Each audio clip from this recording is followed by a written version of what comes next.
40대 이하에 대한 코로나19 백신 접종이 오늘부터 시작됐습니다. 18살에서 49살까지 모두 1,510만 명이 대상인데 지금까지 1,000만 명 조금 넘게 예약을 했습니다. 정부는 추석 전까지 전 국민의 70%가 1차 접종을 맞게 하겠다고 했습니다. 그렇게 되면 10월까지 2차 접종도 마무리되고 집단 면역 목표도 원래보다 한 달쯤 당겨지는 겁니다. 다만 백신도 제때 들어와야 하고 접종도 원활해야 할 텐데요. 오늘 상황은 어땠는지 최승훈 기자가 취재했습니다. 병원 앞에 줄이 생겼습니다. 체온을 재고 신분증을 냅니다. 40대 이하에 대한 백신 접종이 시작됐습니다. 2차 접종까지 합하면 하루에 100만 명 이상 맞게 됩니다. 접종자 수가 많고 백신 종류도 4가지나 됩니다. 스티커나 명찰을 붙이면 백신 종류를 구분할 수 있습니다. 이렇게 예진표 색깔로 나눌 수도 있고요. 주사기에 표시를 해서 오접종을 막을 수도 있습니다. 하지만 현장에선 혼란이 있을 수밖에 없습니다. 지난 6월까지 접종 오류는 105건이었는데 2달 사이에 829건으로 늘었습니다. 부산에 사는 28살 A씨는 지난 24일 백신을 맞으러 갔다가 주사를 2번 맞았습니다. 간호조무사가 화이자 대신 아스트라제네카 백신 주사를 꽂았기 때문입니다. 주사기에 백신 종류를 표시했지만 소용없었습니다. 주사기가 꼽히고 조금 시간이 지나서 빼시길래 나가서 기다리라고 하셔서 기다렸는데 진료실로 다시 부르셔가지고 가니까 이제 아스트라제네카를 주사기를 저한테 실수로 꼽았다고 하시더라고요. 의료진은 용액이 들어가진 않았다고 설명했습니다. 바늘을 꽂은 뒤 실수를 알고 바로 뺐다는 겁니다. 하지만 이 사실을 A씨에게 바로 알리진 않았습니다. 우리 간호사가 너무 당황해서 미처 그 순간에 설명을 못하고 제한테 이야기해서 제가 확인을 하고 화이자를 다시 이제 제가 접종하겠습니다 하고 접종했거든요. A씨는 불안하다고 말합니다. 제 입장에서는 되게 좀 찝찝한데 믿을 수밖에 없는 상황이었고. 질병관리청은 한 기관에서 접종하는 백신 종류를 제한하는 등 실수를 줄이기 위해 노력하겠다고 설명했습니다. JTBC 최승훈입니다. 이제 한 달 남짓한 기간 동안 1,000만 명 넘는 사람들이 백신을 맞게 됩니다. 백신을 맞고 이상 반응이라든지 걱정되는 부분도 있으실 텐데 어떻게 대처를 해야 하는지 윤영탁 기자가 알려드리겠습니다. 백신을 맞고 가슴이 뛰거나 호흡이 조금 가빠진다고 놀랄 필요는 없습니다. 가볍게 지나갈 수도 있습니다. 하지만 증상이 심해지면 심근염이나 심낭염일 수도 있습니다. 심장에 염증이 생기는 병입니다. 이상 반응이 드물게 발생할 수 있기 때문에 가슴 통증, 호흡곤란 등의 증상이 있으면 진료를 받아주시기도 당부를 드립니다.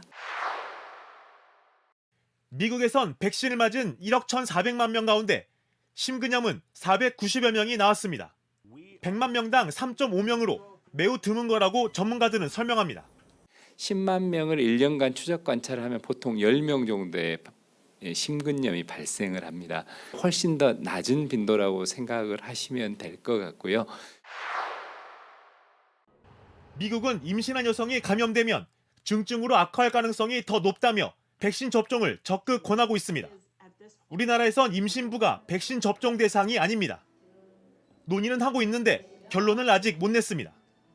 빨라도 10월 이후에나 접종이 가능할 걸로 보입니다.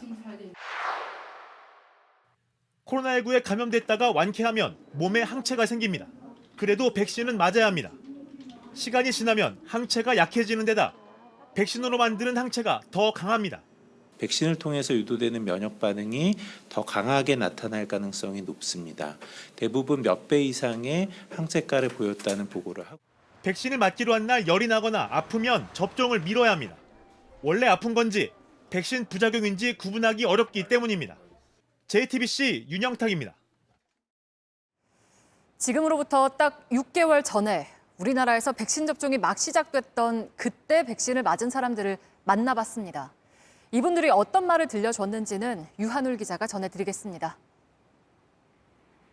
김윤태 넥슨 어린이 재활병원 원장은 1호 접종자 가운데 한 명입니다.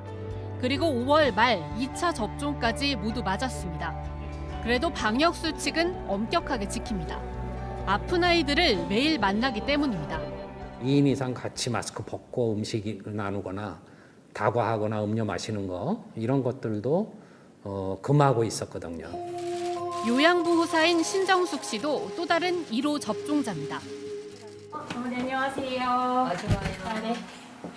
손소독 먼저 해야 되는 거예요? 네, 하셔야 돼요. 면역력이 약한 어르신들을 돌보는 탓에 접종을 다 했지만 가급적 밖에서 식사도 하지 않습니다. 신월동에 가면 아주 맛있게 하는 집이 있어요. 아, 진짜 어떨 때는 그 생각이 나는데 아유, 다 그냥 미뤘죠.